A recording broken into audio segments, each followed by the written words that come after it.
Verbruikersgedrag en die bemarkingsmengsel is ingewikkeld verbind aangesien die begrip van verbruikersvoorkeure en besluitnemingsprosesse van kritieke belang is vir die optimalisering van die bemarkingsmengsel.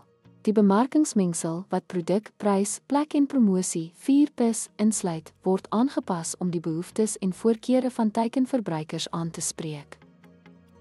Produk- en verbruikersgedrag, verbruikersvoorkeure, lewenstyle en behoeftes beïnvloed die ontwerp, kenmerke en verskeidenheid van produkte.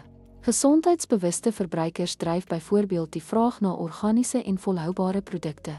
Deur verbruikersgedrag te verstaan, kan besighede produkaanbiedinge in lyn bring met tendense, soos omgewingsvriendelikheid of verpersoonliking. Prys en verbruikerspersepsie, prysstrategieë word beïnvloed deur verbruikerspersepsies van waarde, bekostigbaarheid en bereidwilligheid om te betaal. Prysgevoeligheid wissel tussen segmente, byvoorbeeld, luukse kopers mag kwaliteit bo koste prioritiseer, terwyl begrotingsbewuste verbruikers afslag soek. Sielkundige prysbepaling, soos om pryse net onder heelgetalle vas te stel, kan aankoopbesluite beïnvloed.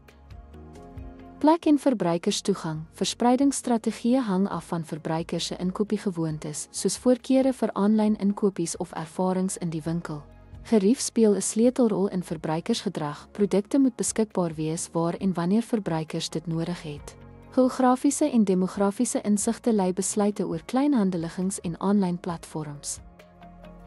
Promosie en verbruikersbetrokkenheid. Doeltreffende promosiestrategieë maak staat op die begrip van hoe verbruikers inligting insamel en aankoopbesluite neem. Personalisering in bemarkingsveldtogte gedryf deur insigte in verbruikersgedrag, verbeter betrokkenheid en doeltreffendheid. Sosiale media, beïnvloeders en geteikende advertensies weerspieël veranderinge in hoe verbruikers met handelsmerke omgaan. Kritieke interkonneksie. Die bemarkingsmengsel moet aanpas by ontwikkelende verbruikersgedrag, soos voorkeure vir digitale platforms of volhoubare praktyke.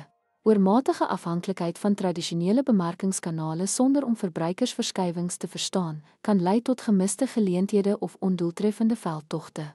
Verbruikersterugvoer en gedragsanalise help om die 4P's te verfyn om te verseker dat hulle by teikenmarkte aanklank vind.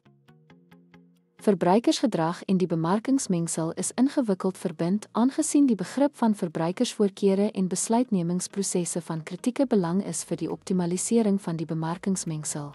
Die bemarkingsmengsel wat produk, prys, plek en promosie 4P's insluit, word aangepas om die behoeftes en voorkeure van teikenverbruikers aan te spreek.